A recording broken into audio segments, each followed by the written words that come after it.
Hi, it's Von Hertzog. I'd like to welcome you back to the Social Club. This is my analog digital hybrid studio.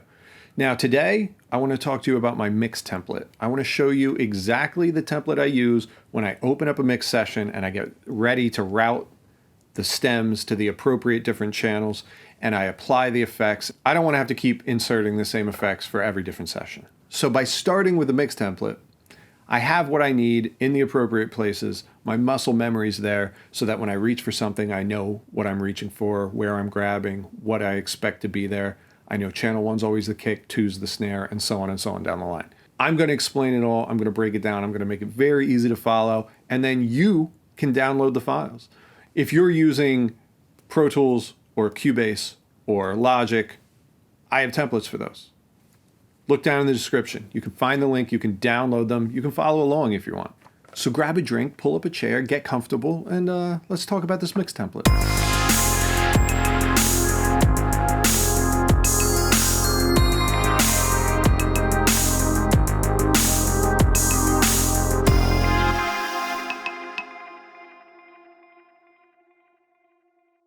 Today, I want to talk to you about my mix template. I want to show you how I lay out my mix sessions, what sends I'm using, what effects, delays, reverbs, etc. Also, I want to show you why sends are better than using inserts and how you can get a more cohesive mix if you keep using the same effects and send to them as opposed to inserting ones on the individual tracks. Might sound confusing, but it isn't, and I'll explain it. And if you have any questions, just ask them in the comments. I'll try and clarify them and clear them up there. Also, I want to welcome Ralphie to the studio. Ralphie is my new American Bulldog that we just adopted. And I gotta tell you, he's kind of awesome. While I miss Sherman and I will never forget him, the studio has been lonely without him. And I have a new Bulldog to snore and make noise through all my videos now. So welcome Ralphie. He's the newest member of the Social Club. All right, one of the most common questions I know for producers, the most common icebreaker when you meet somebody and you want to start talking production is, what DAW do you use? Hey, what DAW do you use? Hey, what DAW do you use? Do you use Cubase? Do you use Pro Tools? Do you use Logic? Do you use FL Studio? Right. For the record, I use Cubase. I've been using Cubase since 1998, so I've grown right alongside with the program. And at this point, I'm just faster in Cubase than I am in anything else. I learned Pro Tools in college, and I'm proficient in it. If I get a session, I can mix it, but I prefer Cubase by a mile. And sometimes if I get a Pro Tools session, sometimes I even bounce the stuff out of Pro Tools just so I can bring the stems into Cubase because I'm so much faster mixing in it. But what I'm trying to show you today is DAW agnostic. It doesn't matter which DAW you use. Whichever DAW you use, these techniques will work. Now, there's probably a big difference between my setup and yours. And that's going to be that I mix and master in analog. Now, I understand that the majority of you out there are not going to be doing your mixes and masters in analog. You're going to be mixing in the box. So everything I'm showing you still works inside the box. It's just technique. Instead of sending out all the channels individually, you'll be sending them to a master channel. And as long as you don't clip that master channel, you're fine. Your mixes are going to be great. Mastering, that's another element. We're not talking about that yet. We're just talking about mixing. When you're mixing, you don't want to be clipping. You want to be about 6 dB down so that the mastering engineer has room to make his moves and nothing is clipping when it gets to him. So what makes my setup a little different is I'm using not one stereo out, I'm using 16 stereo outs. So I have 32 channels that are going out and they're getting fed to the SSL Sigma. And the Sigma is what I'm using as my mixing desk to mix everything down in analog. So they're being summed in the analog realm. It's not happening inside the computer. And that's why it feels a bit more organic, because it's not a calculator crunching numbers. It's actually voltage flowing through circuitry. But we're not going to get into the analog digital debate here. That's way too long, and I don't want to talk about it now. I want to talk about my mix template. So let's talk about it. The system I'm about to show you can work for you even if you're inside the box. So don't sweat it if you feel a little bit confused. If you have any questions, ask in the comments. Otherwise, enjoy this new setup. Why do I work like this?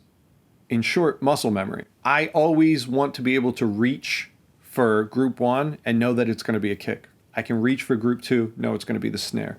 Group 16 is going to be my lead vocal. 15 is going to be my backing vocals. 14 is going to be the effects for everything. By knowing all of those things, when I reach for them, it's just that much quicker. I'm not filtering things through a process in my head. I'm just reaching, adjusting, and moving on. You're gonna enjoy the speed that you get when you work in repetition by having things in the same place and not having these scattered sessions. You're gonna be able to get through things quicker. And hopefully you get better results faster. So let me break down for you the 16 groups that we're going to be using. Group 1, kick. Group 2, snare. Group 3, hi-hats. Group 4, toms. Group 5, miscellaneous percussion.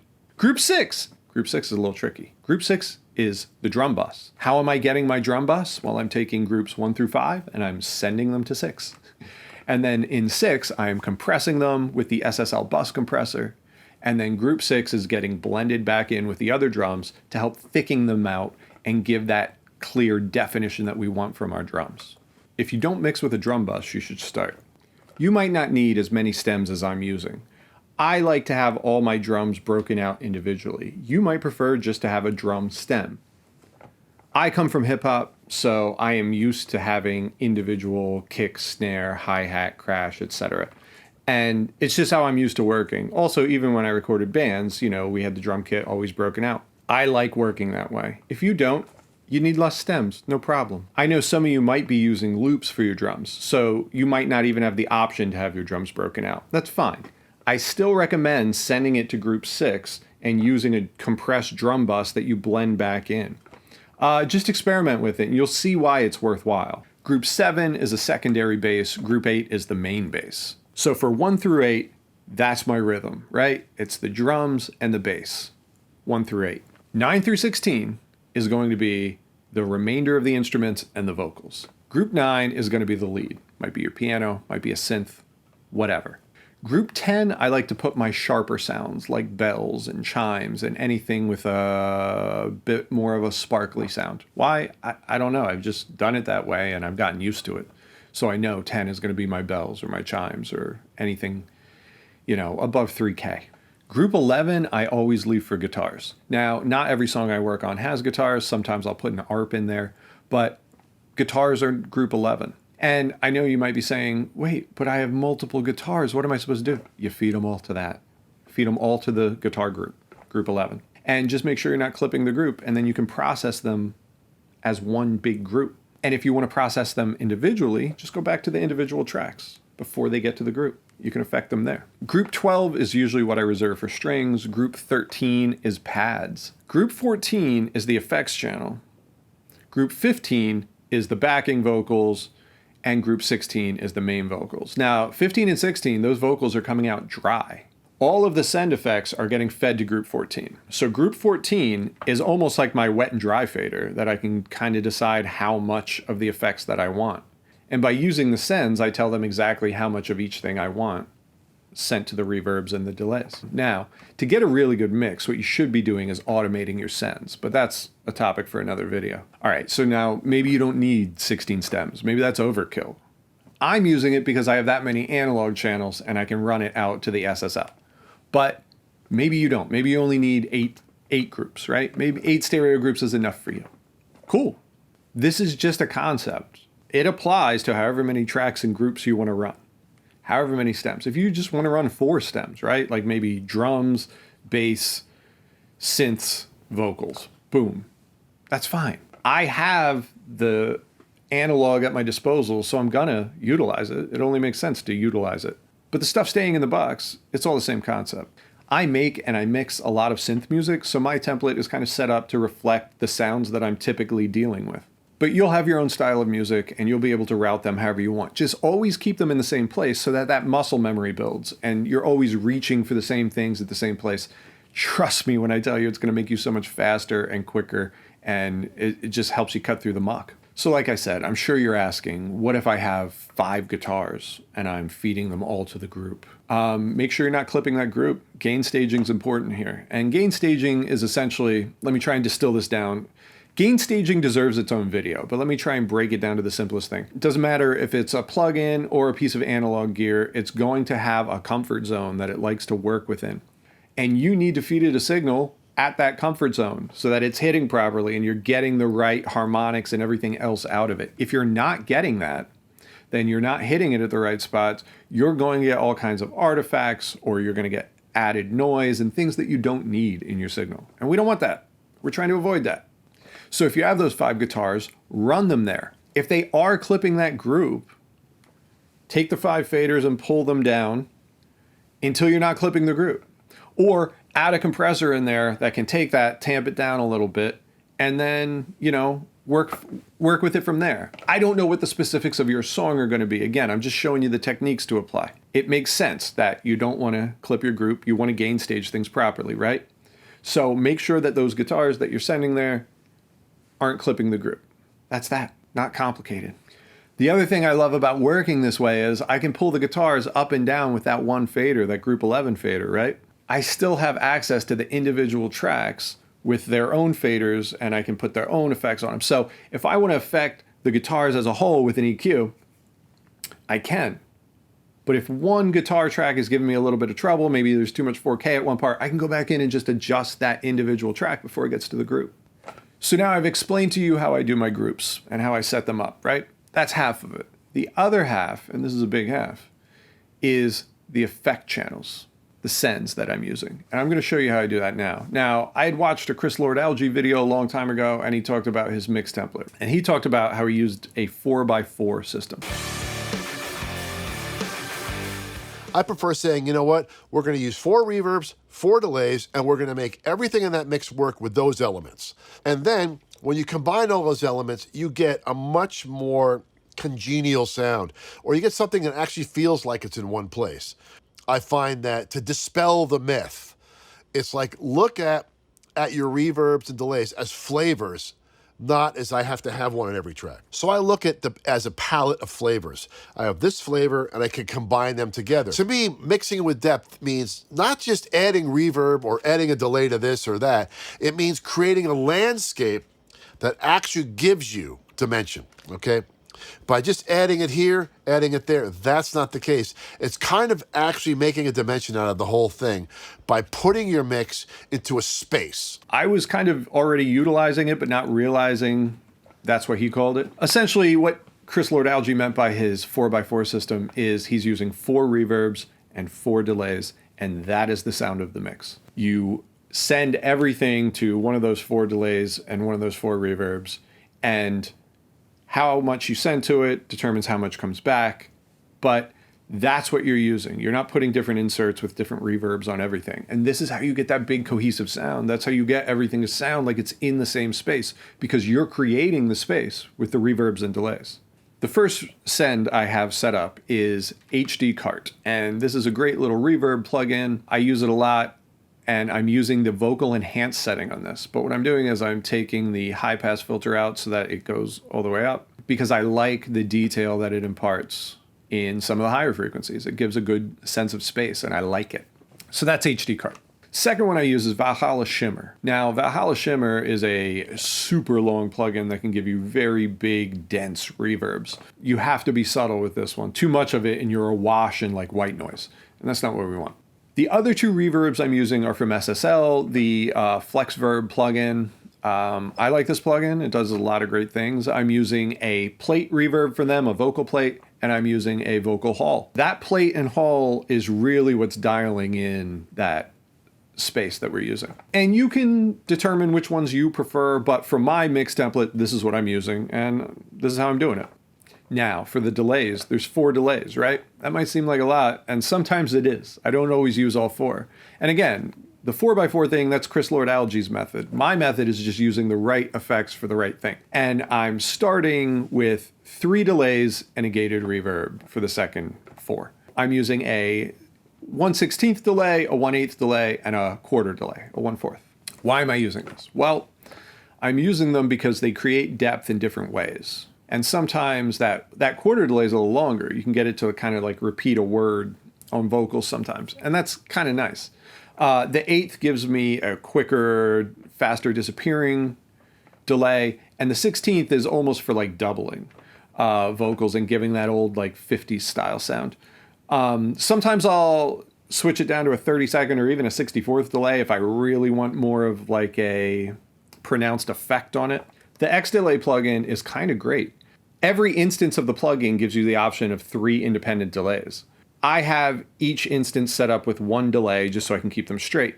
Once I get into mixing a track, if I notice that it might need a little something extra or I want to add an extra delay in, I don't have to put a whole new instance in. I can just turn on one of the other delays in one of the instances that I'm using. So it's versatile and I like it a lot. It sounds good. So starting with the X delay as one of my 3 main delays is easy because if I need to add anything extra to it, I have the room. There's room to grow in each one of those plugins. And then the gated reverb I have set up. Let me show you my gated reverb channel. If you saw my previous video on gated reverb, link here, I showed you how I recreated my Roland DEP5 because my hardware unit died and I always used it for gated reverb and I couldn't use it again. So I needed to create my own. That video showed you step by step how I recreated the gated reverb. So I'm not going to go step by step here, but I am going to show you the plugins that I am using for it. For the actual reverb sound of the gated reverb, I'm just using a stock Cubase reverb plugin with the LA Studio preset. For gated reverb, you can use any type of reverb you want as long as it's going to give you the sound that you want when that gate closes. I love gated reverb for toms and snares. I think it sounds great. If used tastefully. And, you know, the thing I love about the SSL gate, the X gate, is it gives you so much control over the release, the hold time, everything. Highly worth checking out. Black Friday's rolling around, guys. Keep an eye on some of these SSL plugins. Some of these little things like the X gate and the Flex Verb are really worthwhile plugs. And if you manage to find them for a good price, definitely pick them up. I use them in everything. You might notice behind me, I have a bunch of SSL controllers. In order to have access to every track in the session with my controller, I have to put the insert of the SSL plugin strip on every track in the session. That way, when I highlight a track, the track parameters show up on the UC1 and they're ready to be adjusted. The download templates I'm giving you don't have the UC1 across every channel because you might not have the channel strip or the controller. I have the controller, so I have it inserted across every channel. Okay, so it's time to load the stems into the session. So let's load them in here. Different tracks. Convert and copy. All right, here are our files. So the first thing I want to do is kind of organize them in the order I like them. So I'm putting vocals down at the bottom, and let's color code them. I always make my vocals pink, backing vocals a lighter shade of pink. Let's get the drums together here. All right, so kick, snare, snare, hi-hat, hi-hat, hi-hat, ride, crash, tom, tom, tom. All right, taking all of these, making them orange. Those are my drums, all right? My bass is always what comes next. I make that purple. You can make these any color you want. You should keep them the same color so that when you're glancing at it, you know what is what. Guitars are always yellow for me. And then these are going to be synths, so they're going to be like a light blue. And that's it. Now, when I quickly glance at this, I know what is where. But the problem is all of these things are currently just going to the stereo out. So what we want to do is we want to get these things routed to the appropriate groups now that we can. So we know group 1 is the kick. Snare is going to 2. Hi-hat, all of these rides are going to 3. All of the cymbals go to 3. All the toms go to 4. If we add any miscellaneous percussion, we put it in 5, but I don't think we do this time around. We have bass, so we're going to put it to 8. Guitars go to 11. Lead, chimes, organ, choir. All right, lead, pad will go to 9. Chimes we know go to 10. We'll put the choir at 12. And the organ at 13. And then vocals we're putting to 16. So do we have these routed properly now? Let's go over here and look.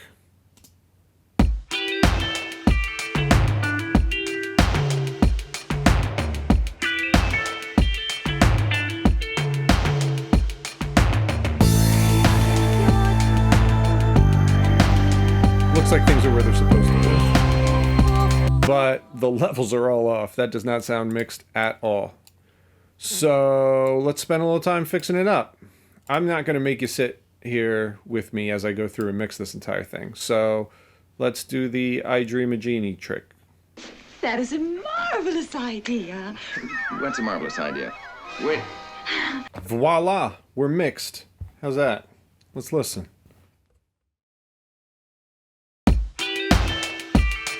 And I really want to thank Annie for lending her beautiful vocals to this song. So thank you, Annie.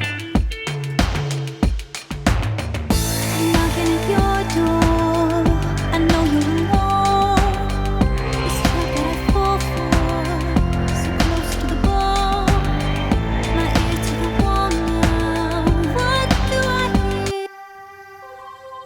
Choir with the organ, right? Just the pad.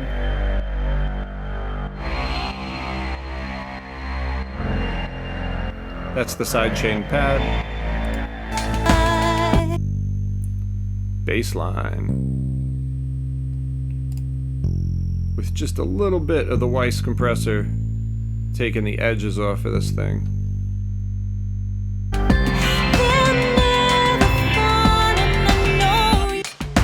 See, there's my drum bus.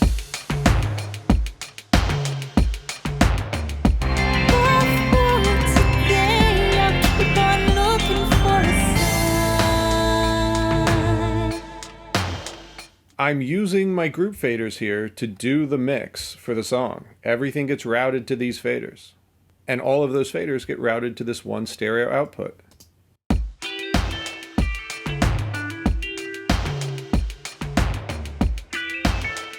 We're hitting nice and low there because we don't want to clip anything.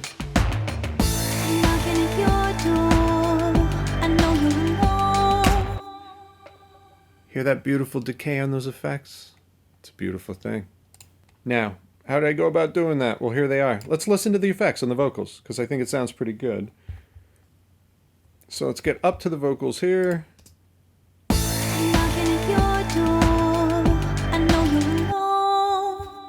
This trap that I fall for, so close to the ball.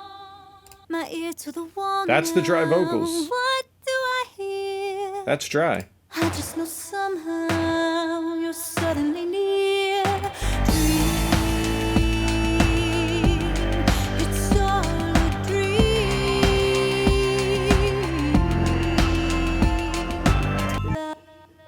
What do you think? This is it. This is my template. I mean, you can see right here how I'm doing it all. You know what I mean? You get to see everything. I'm not reinventing the wheel here. I'm just trying to give you a nice system that is going to sound phenomenal for you. And give you the kind of mixes you want.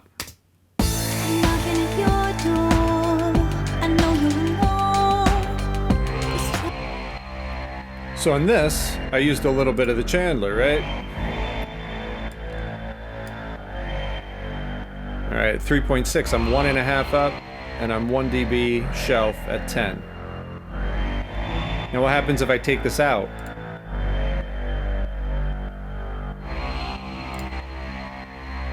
You can hear how it livens up the top end. Bypassed. Bring it back. Just brighter, and when you fold it in,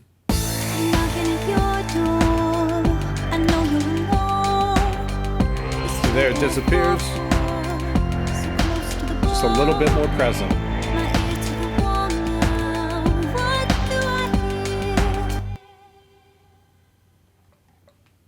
And on each of the individual channels, I just did what I had to with these extra plugins here. So, like for instance, the toms, right?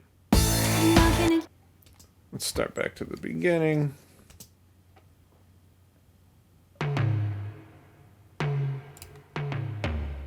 Look at this. Just peel in a little bit. Just giving that little bit of compression where it's needed.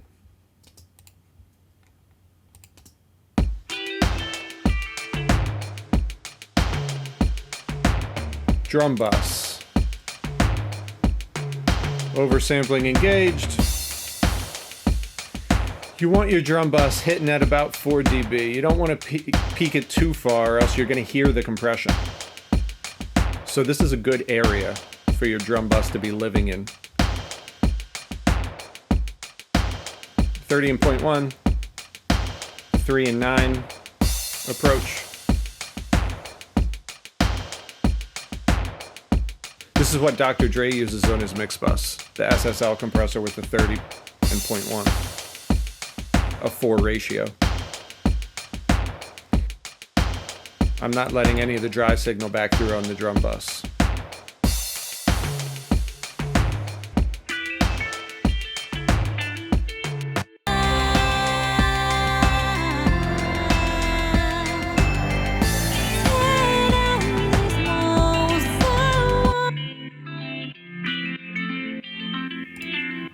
A little bit of Chandler on the guitar with a Weiss compressor. Just ducking a little bit. 10 millisecond attack, 2.5 millisecond release. Give me a sign. Tear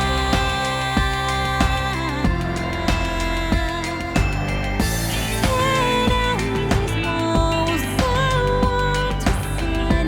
They'll never fall, and I know you can't be mine. Oh, the line.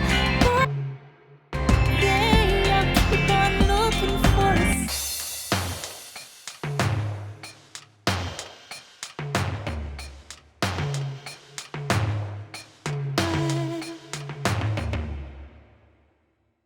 And that should do it. I'd like to thank my patrons from Patreon, Zarina, Annie, Aaron Veiling from Valingo, my partner in VHXRR, Rob Rowe, Saoirse, Thorson, Cocaine for Toothaches, Brian and Sarah from the Permanent Record Podcast, Tom from Liquid Modern. I love all you guys. So thank you for being patrons. Thank you for subscribing. And I hope to keep making these videos for you. So if you have a video topic that you'd like to see in the future, please let me know so that I can make relevant content. So thanks for watching my video. If you don't already like and subscribe, please do so that you don't miss future videos like this one. I try not to mention it too often, but it really is the only thing that helps grow the channel, is liking, subscribing, and commenting. Those are the things. So if you could like, subscribe, or comment, I'd very much appreciate it. So until next time, this has been Von Hertzog from the Social Club.